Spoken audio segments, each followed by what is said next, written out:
大家好，欢迎观看读书片刻。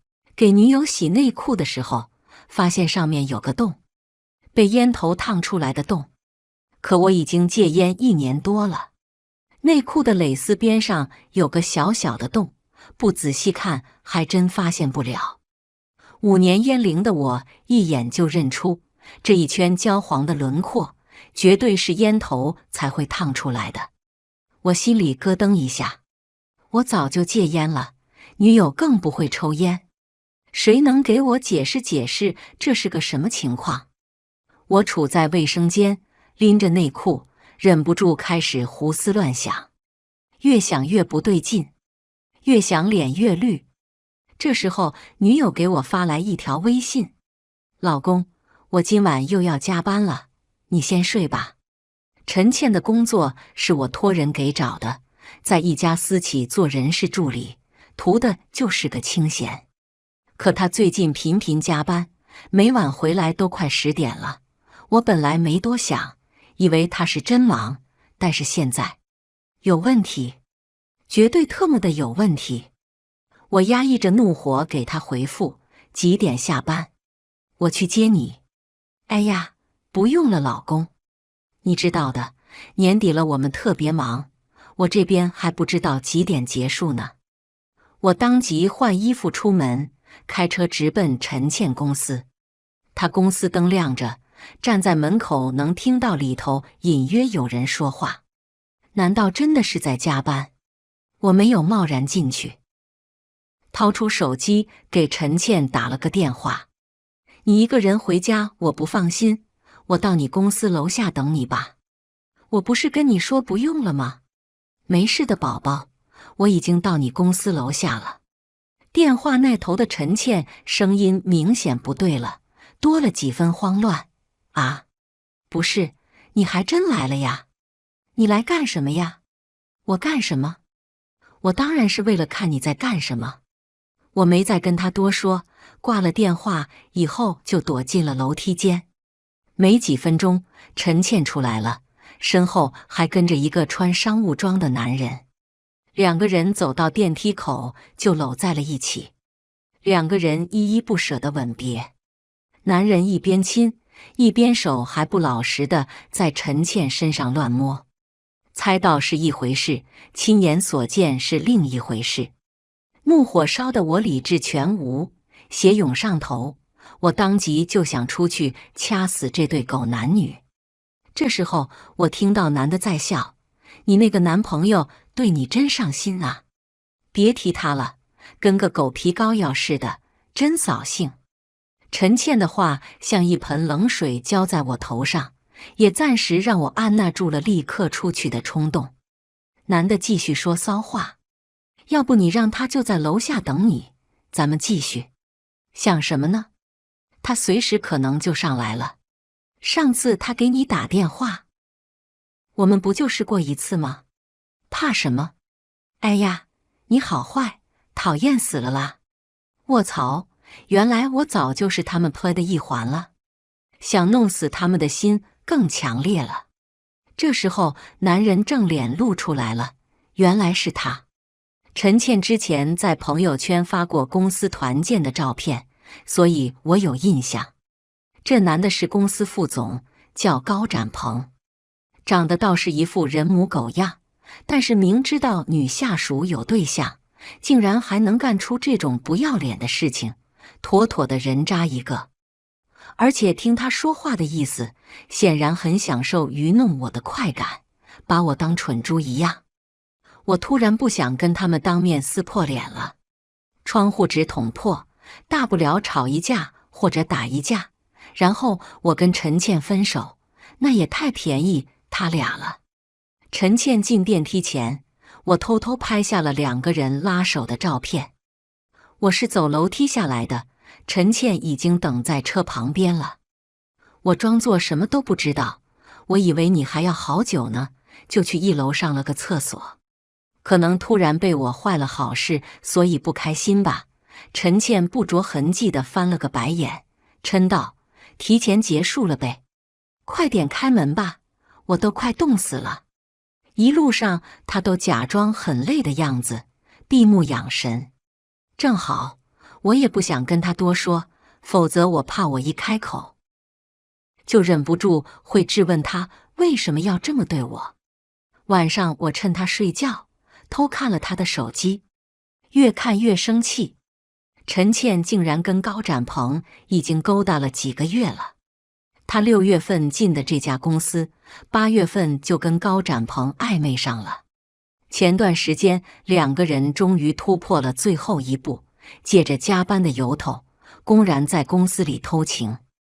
而就在他们这对狗男女颠鸾倒凤的时候，我像个傻逼一样在家里给陈倩做饭洗衣服，担心她工作太累，怕她回来路上不安全，畅想着跟她结婚以后的生活。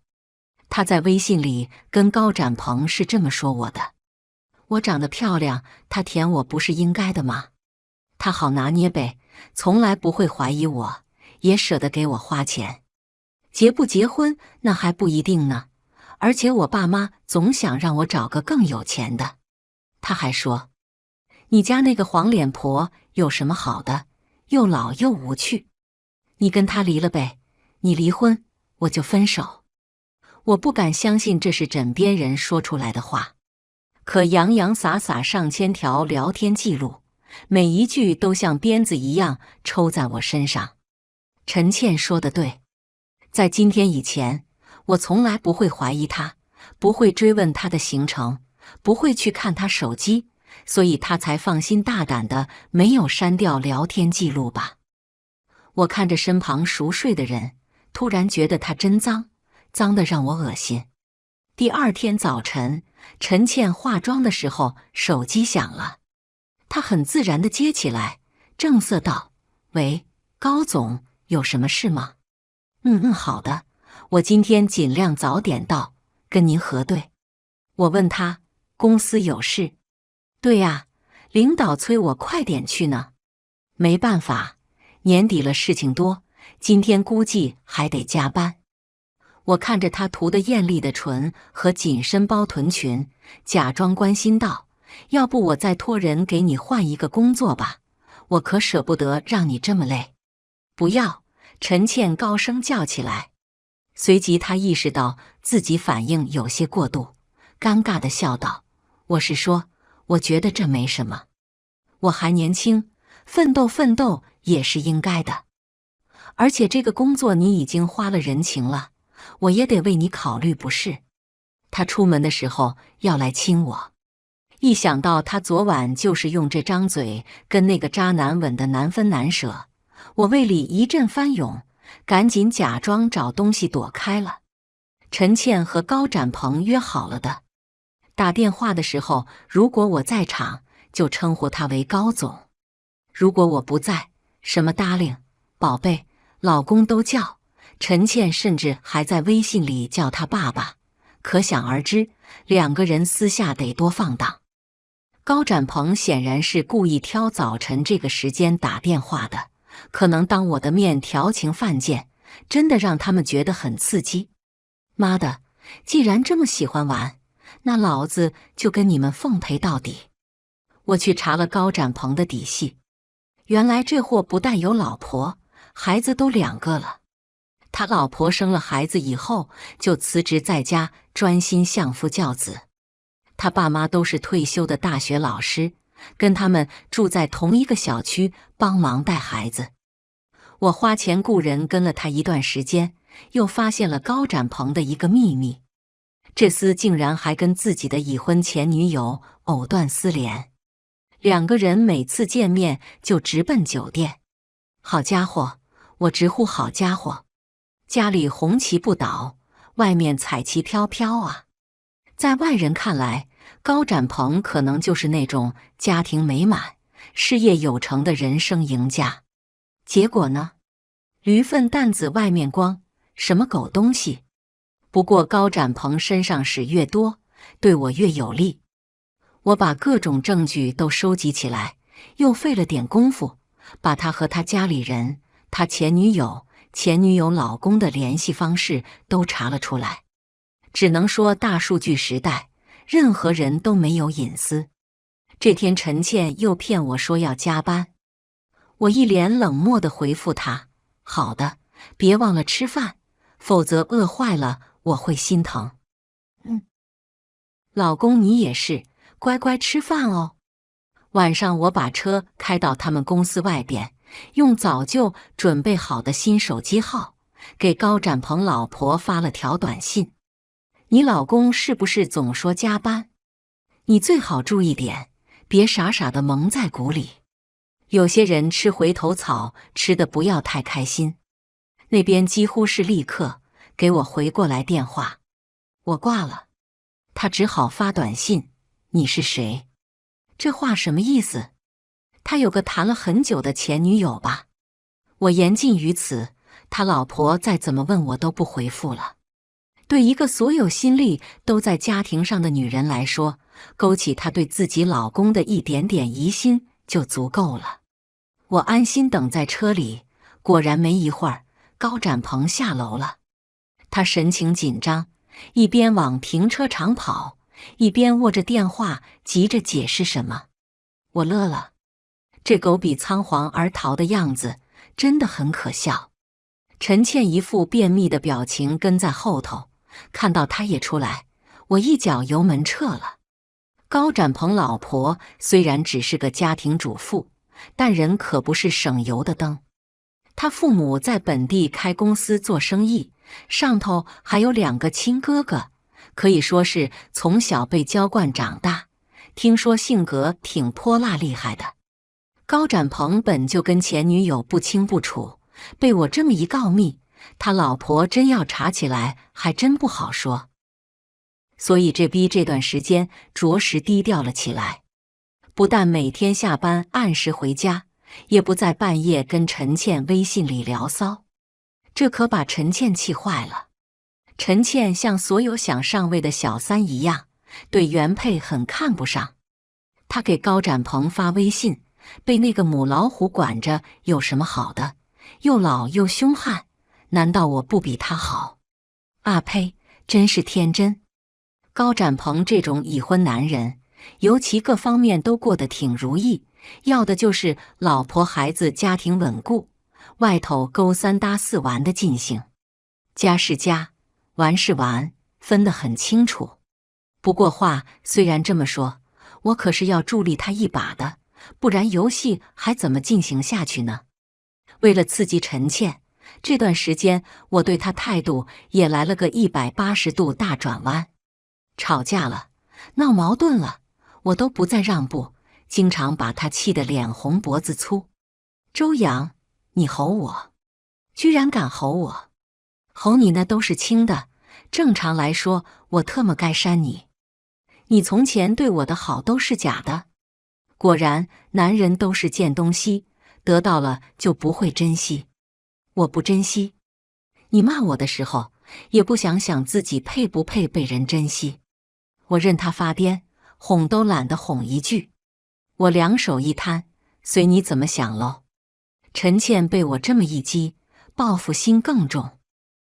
半夜趁我睡着，疯狂给高展鹏发消息，甚至还威胁他，如果还敢晾着他，不理他，那他就豁出去，直接当面去找他老婆。这话可吓到高展鹏了。而且高展鹏被老婆严管了一阵子，确实也憋得慌。于是2个人想了个招，出差。陈倩一进门就直奔卧室收拾衣服，那雀跃的表情藏都藏不住。老公，我们公司临时安排了人力资源的培训，我明天要去外地出差。啊？几天呀？就2天。我假意问他，宝宝，你是不是忘了，明天是周6，我们说好跟你爸妈一起吃饭的呀？陈倩忙着在一堆 YouTube 服里挑选，头都不抬。一顿饭什么时候吃不行啊？这培训的机会错过了可就没有了。我冷笑，正愁没机会呢。他和那个奸夫是够狡猾的，为了私会煞费苦心。奸夫怕自己老婆问到公司来，真的给自己安排了一个出差，但是周5走，周6就会回来。陈倩呢，骗我说出差，其实就是打算周末2天都跟奸夫在酒店鬼混。我在他手机短信里翻到了酒店的预订信息。高展鹏现在一举一动都被老婆盯着，所以连开房都得陈倩亲自操作了。他不知道什么时候买了一套超级性感的情趣内衣，偷偷塞进了行李箱。这内衣甚至都没穿给我看过。第2天，陈倩不让我送她去高铁站，我没有坚持。她嘴里说着舍不得我，其实心早跑了，巴不得快点去见情人。她走后，我也没闲着，买了几样礼物，先去了陈倩爸妈家。他家距离本市不到2小时的车程，爸妈都没什么正经工作，家里还有个没工作成天只知道打游戏的弟弟。叔叔阿姨，我今天来找你们，倩倩还不知道，其实我打算跟倩倩求婚。他妈跟他爸对视一眼，笑得不太热络。小周，你跟倩倩谈了1年多，也是该谈婚论嫁了，但是结婚可不是小事。我赶紧道，我知道，结婚要2家人坐在一起好好商量才行。您放心，倩倩是个好女孩，我们家一定会给出足够的诚意来娶她。他把眼神在我拿来的礼物上转了一圈，我们做父母的也不图别的，就希望女儿能找个明理的婆家，看重她，对她好。说的是不错，怎么叫明理？怎么叫看重？不就是看男方能给得了多少彩礼吗？陈倩爸妈不止一次问他，结婚的时候我家到底能出多少彩礼？我早打听过了，陈倩他家这边一般彩礼水平也就是6万6、8万8，不算过分。可仅仅是这样的话，他爸妈也不会在这跟我绕弯子了。我笑了笑，叔叔，您说的都对。您和阿姨放心，我家的彩礼肯定比别人家给的多，保证让倩倩不输给别人。听了我模棱两可的话，他爸轻咳一声。他妈会意，小周，我女儿是本科毕业，人又漂亮。你还不知道吧？就算我说倩倩已经有男朋友了，可 QQ 是上我家来想给倩倩说亲的媒人，那是一个接一个。隔壁邻居上个月嫁女儿，条件跟倩倩比差远了，男方还给了20万彩礼呢。我缓缓道，阿姨，彩礼我家出50万。多少？50万？50万？他妈惊得差点跳起来。他爸水喝了一半，还没来得及咽下去，呛得连连咳嗽。小周，你说的是真的？你爸妈也是这个意思？我压下眼里的嘲讽。我跟我爸妈都商量过了，他们都赞同。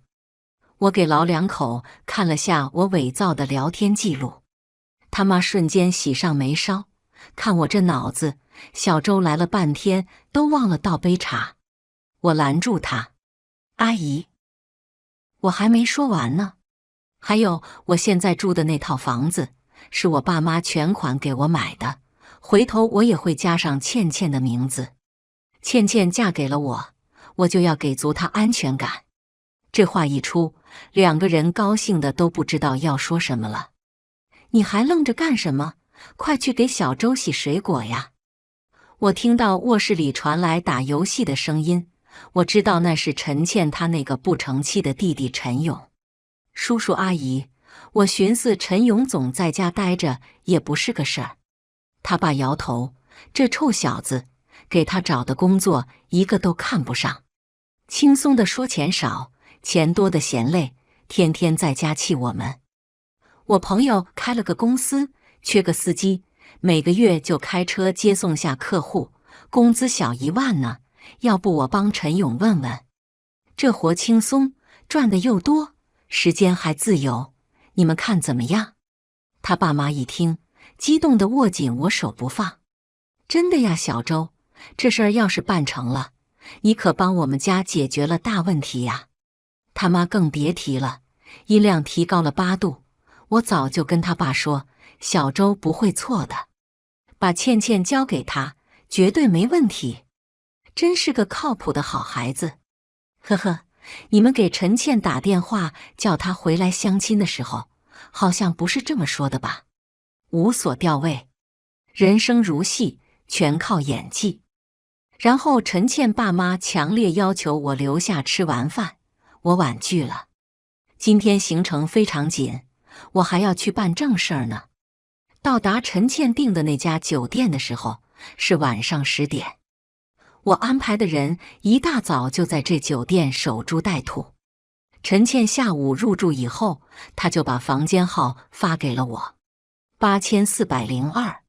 这个房间号我又发给了另一个人。兄弟，我只能帮你这么多了。半个小时后，一个戴眼镜的男人带着一个壮汉进了酒店。我躲在楼梯口看着，眼镜男冒充服务生送东西，敲开了8402的房门。门开后，壮汉一脚就踹上去了。紧接着，陈倩惊恐的尖叫声响了起来。这时候还不算太晚，很多人都没睡，跑出来看热闹。我混在人群里偷偷录像。高展鹏和陈倩衣衫不整，满脸惊慌。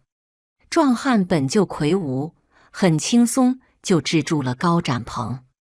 眼镜男手里突然出现一根棒球棍，狗东西，敢给老子戴绿帽，老子今天不弄死你不算完。棒球棍狠狠抽在高展鹏肚子上，壮汉则一脚踢在高展鹏下面。高展鹏惨叫一声，捂着裆部倒了下去。疼，听着都疼，爽，看着就爽。外头都是看热闹的，没人敢进去阻止。再说现在的吃瓜群众都自己会脑补，这种谁看都会觉得是捉奸在床的戏码，巴不得多看一会热闹。高展鹏被揍得鼻血狂飙，陈倩躲在角落大叫，慌里慌张地把浴巾往身上裹。他眼看着高展鹏被人打倒在地，像只虾米一样蜷缩着不动弹，颤抖着声音威胁：“你们是谁呀？再打人，我报警了呀！”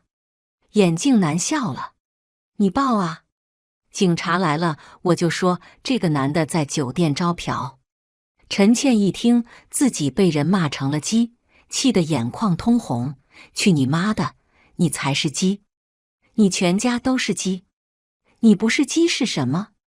这男的自己有老婆有孩子，你是他老婆吗？你是吗？你要是的话你就报警啊！”眼镜男对的陈倩无话可说。高展鹏趴在地上，听到报警2个字急了，赶紧出声阻止：“别，不能报警。”围观群众越听越兴奋，齐齐低声哦了起来。不敢报警，果真是偷人啊！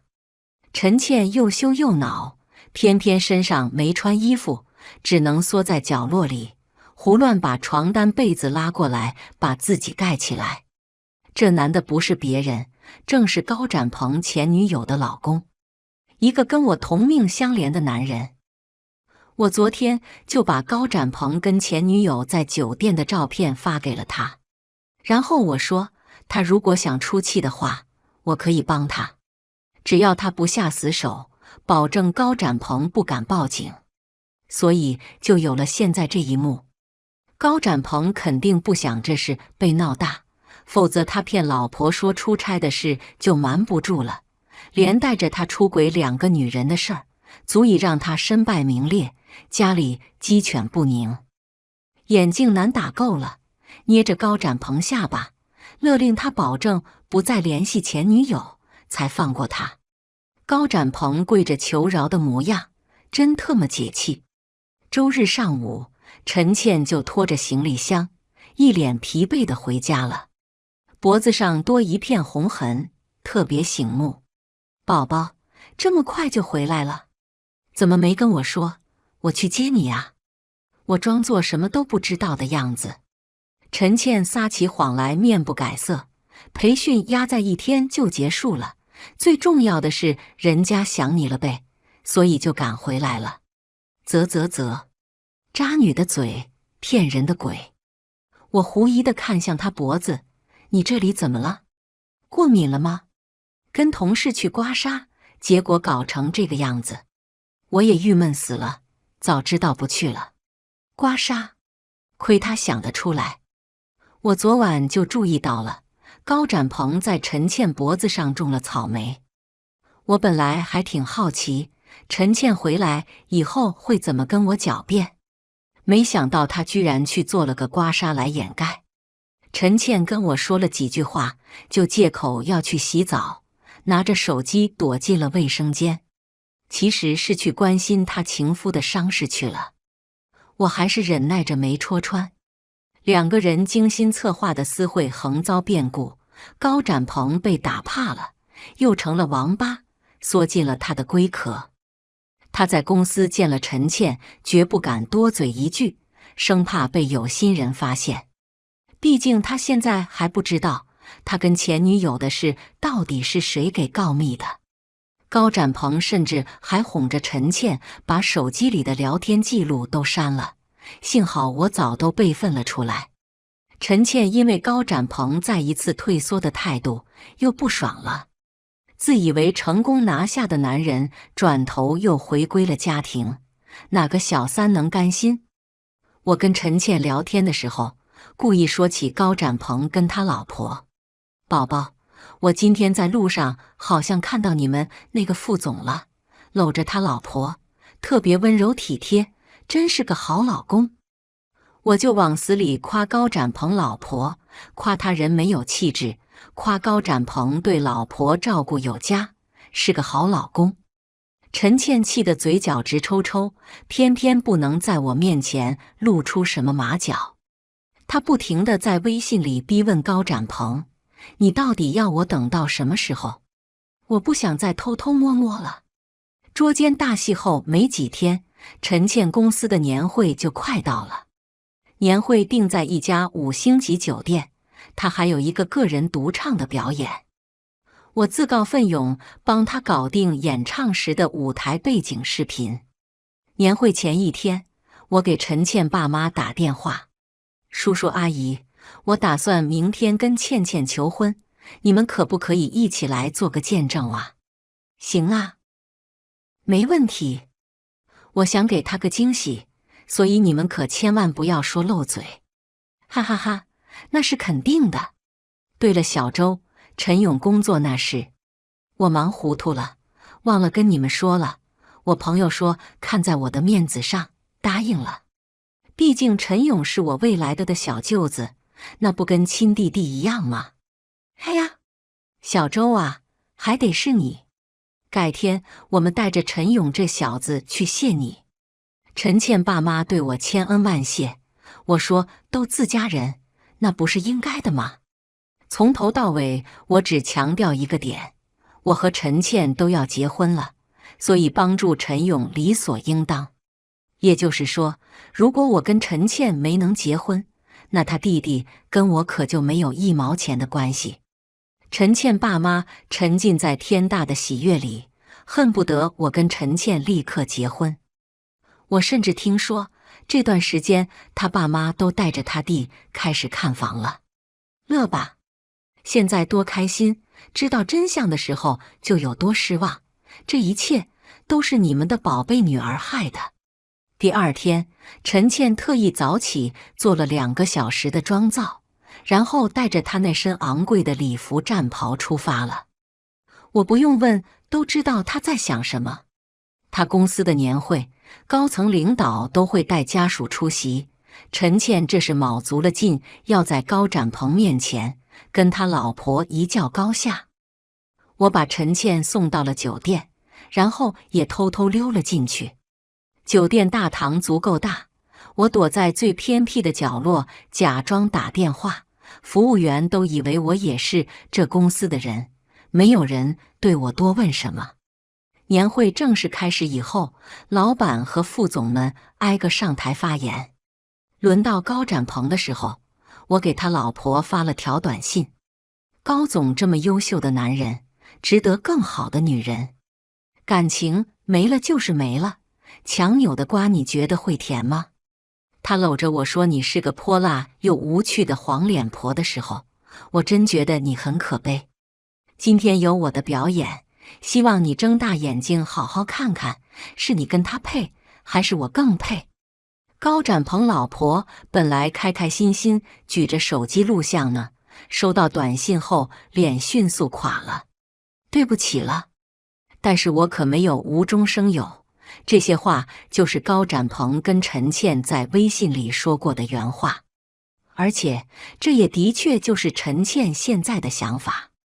高展鹏下台后，似乎察觉到老婆情绪不高，问了几句，他老婆冷着一张脸什么都没说，只是全程死死盯着每一个上台表演的年轻女孩。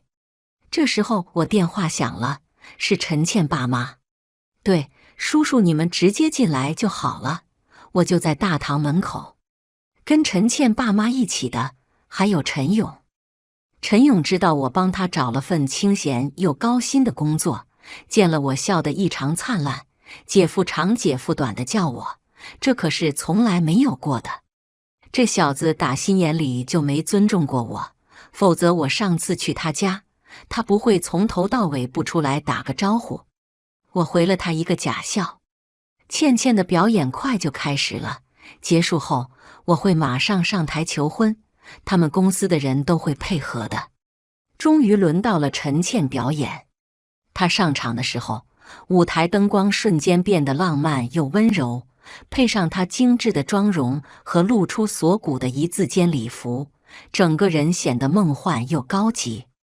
现场先是一阵惊艳的抽泣声，随即众人欢呼声、掌声不断。陈倩看向坐在最前排那桌的高展鹏，眼神中满是挑衅，好像在说：看见了吧，我年轻又漂亮，你身边那个老女人比得上吗？我双手抱胸，内心兴奋到不行。这一刻终于来了，大屏幕开始播放视频。一阵前奏过后，优美的伴奏声响起。陈倩拿起话筒缓缓开口，很快沉浸在了她的表演中，却没发现底下的人齐齐变了脸色。是的， MV 被我换了，我保留了音乐伴奏，但把画面换成了他跟高展鹏开房的那段视频。只穿个大裤衩的男人被人打得直不起身，同样衣衫不整的女人惊慌乱叫。这第一现场拍到的捉奸场面，配着酒店的 LED 巨屏，别提有多震撼了。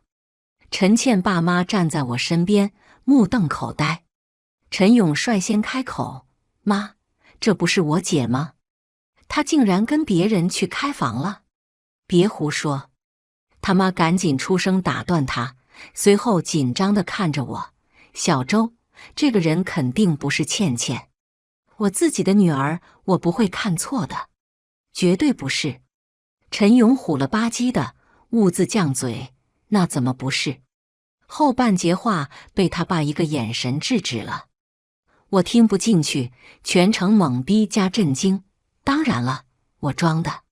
小周，他爸声音都有几分发颤，这里头肯定有什么误会。再看高展鹏，这厮居然还能坐得住，嘴巴半张，盯着大屏幕，眼珠子都快掉出来了。陈倩在台上看到高展鹏这副样子，估计还以为是对方被他给迷得神魂颠倒，神情愈发得意。第一排的老板和所有领导们脸色都像吞了苍蝇一样难看，后排有些人发出了猥琐的嘘声。陈倩唱着唱着察觉到不对劲，底下的人好像都不是在看她，而是她的身后。她缓缓转身，此时镜头刚好对到她披头散发的样子。陈倩当场愣住了，手里的话筒掉在了地上，发出刺耳的响声。我痛心疾首：叔叔，现在你还能说那不是陈倩吗？他爸妈无言以对，羞得恨不得钻地底下去。此时，全场人目光都集中在陈倩和高展鹏两个人身上。哦，还有高展鹏他老婆。高展鹏像只摇尾乞怜的狗，就差跪在他老婆面前了。老婆，不是这样的，你听我解释。他老婆暂时还比较平静，语气中甚至听不出有多生气。这就是你跟我保证的，绝对不会乱来。但是哪个女人看到老公出轨开房的视频能不生气呀？暴风雨前的宁静罢了。老婆，咱们先回家，回家我跟你解释行吗？一个前女友还不够，现在又勾搭上了公司的狐狸精，怪不得你天天说要加班呢。老婆，我真的没有对不起你。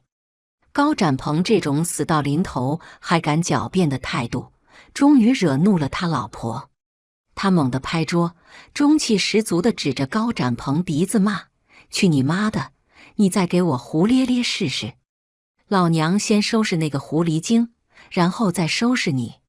好哇好哇，原配的气势终于亮出来了。就该这样，要不是身旁还站着陈倩爸妈，我肯定得叫好。高层领导的桌子距离舞台最近，高展鹏老婆3两步就冲到了台上。陈倩吓得连连后退，却被一把薅住了头发。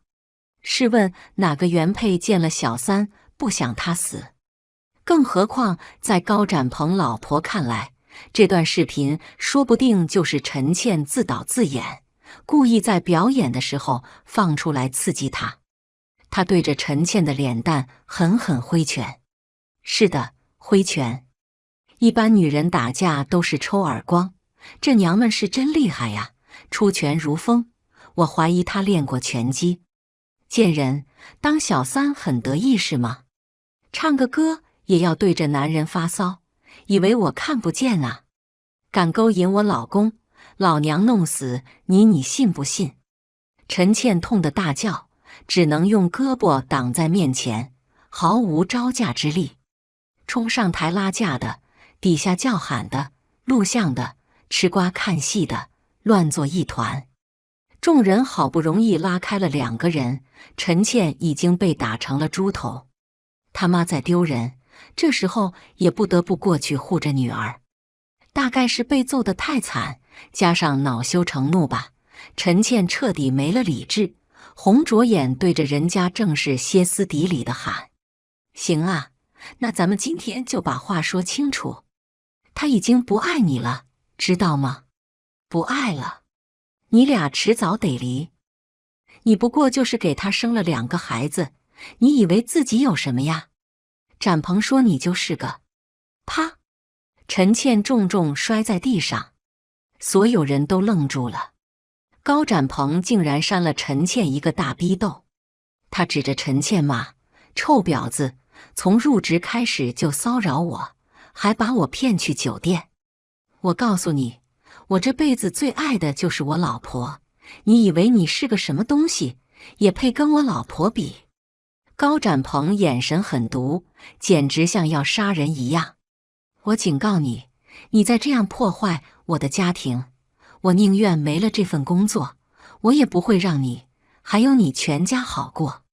陈倩惊呆了，她不可置信地看着自己的情夫，嘴张合了几次，都说不出一个字来。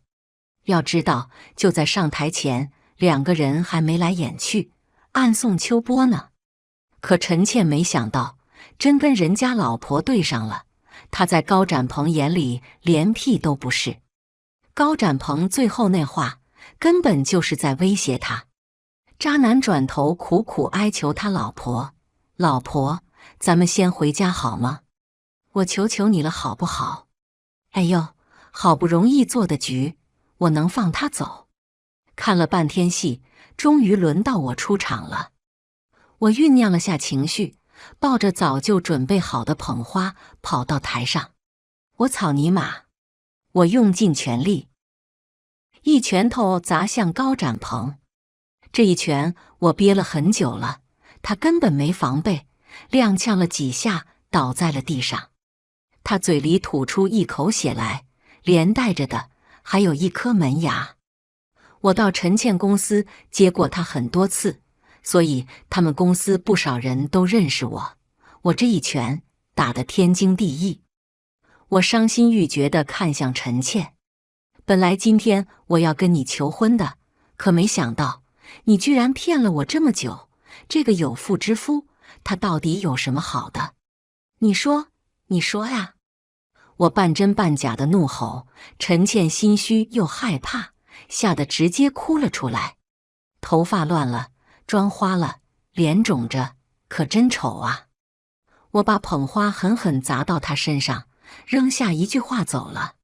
陈倩，咱俩分手了。走出去后，我终于长出了一口气，这么多天的忍耐，终于让我发泄出来了，浑身舒爽。高展鹏和陈倩接下来要面对什么，那都是他们咎由自取。哦，我要做的事还差最后一件呢。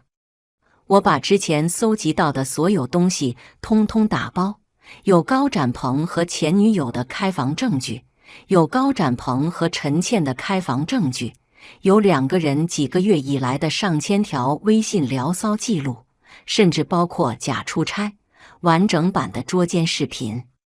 高展鹏老婆一份，他爸妈一份，公司所有人人手一份，邮箱都是在陈倩平板里的工作邮箱里拷贝来的，主打一个受害家属和吃瓜群众雨露均沾。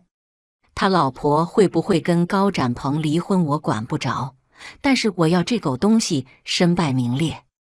没想到终日在网上吃瓜，有一天我竟然也因为被绿做起了 PPT。 弄完这些，我美美的睡了一觉。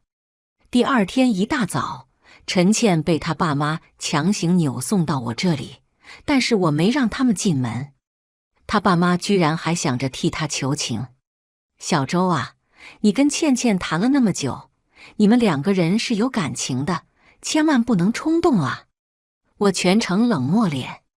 阿姨，既然你们来了，那咱们正好把话说清楚。本以为咱们能成为一家人，互相扶持，我多一对父母，多一个弟弟。但现在反正我跟陈倩呢，肯定是不可能了。小周，你冷静下，你再想想好吗？陈倩已经得到了教训了，你要实在不解气，她任凭你打骂，只要你出气了就行。陈倩不满地大喊：爸！我看着陈倩脸比昨天肿得还高，眼睛也是哭得又红又肿，没有一丝同情。叔叔，您不必费心了，您也是男人，换做您是我，您觉得能忍吗？陈倩的东西我已经收拾好了，你们正好都拿回去吧。我这里不是垃圾站，不是什么垃圾货色都收的。我话说得很不好听。陈倩身子一抖，随即怒视我，我一个眼神都懒得给她。怎么，老子哪句话说的不对吗？我把收拾好的行李箱扔出门外，然后二话不说直接关门。陈倩她爸眼见已经无可挽回了，站我家门外就开始痛骂陈倩：没出息的东西，你看看你这弄的是什么事？我跟你妈为了你的婚事操碎了心，结果你呢？自己的工作没了，还让我跟你妈陪着你丢人。还有你弟，你弟的工作跟房子全被你个没脸的东西折腾没了。50万彩礼啊！人周阳还愿意房子加你名字，你上哪儿再去找这样的人？你说现在咋弄？咋弄？陈倩大叫：你们要给儿子买房子，跟我有什么关系？天天让我找个有钱的，不就是为了吸我的血去养他吗？现在来装什么慈父慈母？反了你了，敢跟你老子这么说话啊！大骂声、哭喊声不绝于耳。他爸，别打了，别打了，一会儿让人看见了，有什么回家再说。你给老子滚！老子没有你这种女儿。我看着门外的监控，笑出了声。当初我去给陈倩爸妈画饼，要的不就是这一刻吗？饼有多大，他们就有多怨恨自己的女儿。高展鹏那边也没好到哪儿，他一边要应付老婆，一边还想舔着脸继续留在公司。但是公司里走哪儿都被人指点议论，他实在待不下去，自己卷铺盖滚蛋了。他老婆直接跟他提了离婚，要求他净身出户，2个孩子归老婆，高展鹏每个月还要支付一笔不小的抚养费。高展鹏苦求无果后，原本不同意净身出户，宁愿打官司都要争家产，结果被他爸妈打了个半死。他爸妈退休前是大学教授，为人正派，自己儿子做出这种天怒人怨的事，也不护短，痛快地同意了儿媳妇的要求。老2口只求以后还能经常见见孙子。这个档口，陈倩的骚操作来了。陈倩爸妈本来以为用我家给的50万彩礼，再加上他家的积蓄，给儿子买房付个首付没问题，房贷呢，陈勇用自己的工资就行了。所以急吼吼地去看了房，还付了定金。谁料我跟陈倩分了手，所有的计划全部泡汤。但是房子那头不买的话，10万定金就打水漂了，他们只好到处借，才凑齐了首付。一家子里，陈倩铁了心要上位，他爸妈决心为儿子房子努力，都不要脸了，竟然想出了让陈倩假装怀孕的馊主意。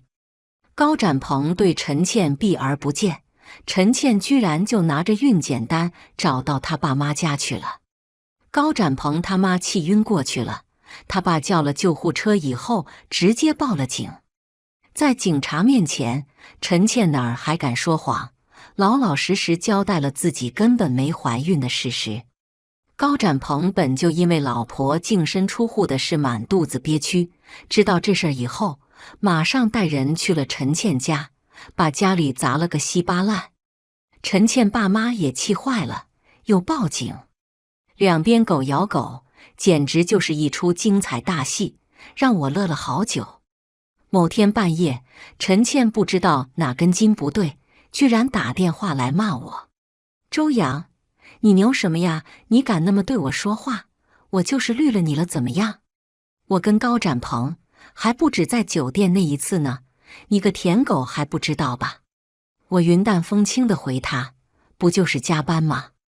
你跟高总的加班记录，还是我帮你群发工作邮箱的，为的就是让你们所有的同事都能知道你俩有多爱岗敬业。”电话那头的陈倩愣了，好半晌都没说话。他咬牙切齿：“周洋，是你。”没等他说完，我就挂了电话，然后拉黑了他。向来心高气傲，自以为把我这个舔狗玩弄于股掌之间的陈倩，知道真相后，恐怕要生生吐出几口老血来。人见自有天收，天不收我收。